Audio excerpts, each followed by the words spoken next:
Hi, we are here at the Fort Swatara historical marker.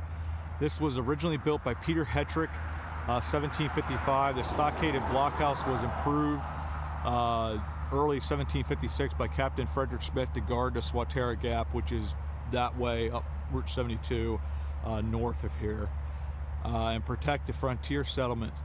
Site is on Fort Swatara Drive, about half a mile from this intersection.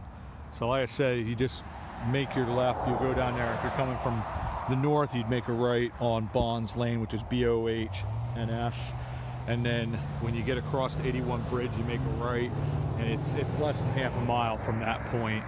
And you can check out the memorial. It was put there, I think, in the 30s. So that is Fort Swatara, and we will see you guys all about town.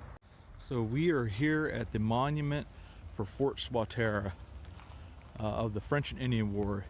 It was erected in the fall of 1755. It stood 500 feet south of this spot, which would be down that direction. Nothing exists anymore of it. Maybe foundation or something, but anyways, it was directly north of the run of water flowing east and west. Commanded by Captain Frederick Smith of Chester County of the 1st Battalion of the Pennsylvania Provincial Regiment, Lieutenant Colonel Conrad Weiser commanding.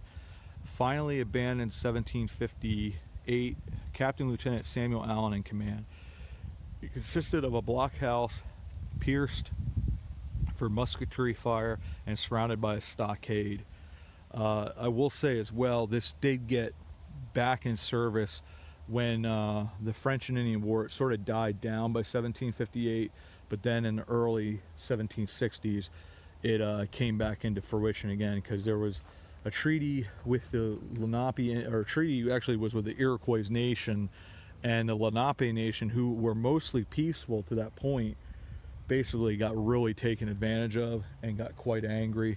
I believe the Lenape were also a member of like the Susquehannock, and that's where the Susquehannock in this area, who had been mostly peaceful as well, but just a lot of the wrongs that were done to them, they had enough, and they chose to go to war. And then forts like this, Fort Indian Town Gap, which is down that direction, which would be east of here, or actually, sorry, west of here. And then further west of that, Fort Manada. And then to the east, guarding the Talpahawken Path, would have been Fort Henry.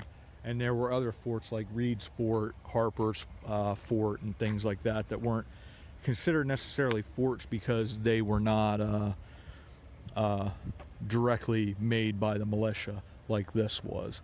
But this Fort Swatara played a pivotal role in the defense of the area, and is therefore very, very important to the history of this area and to the settlers.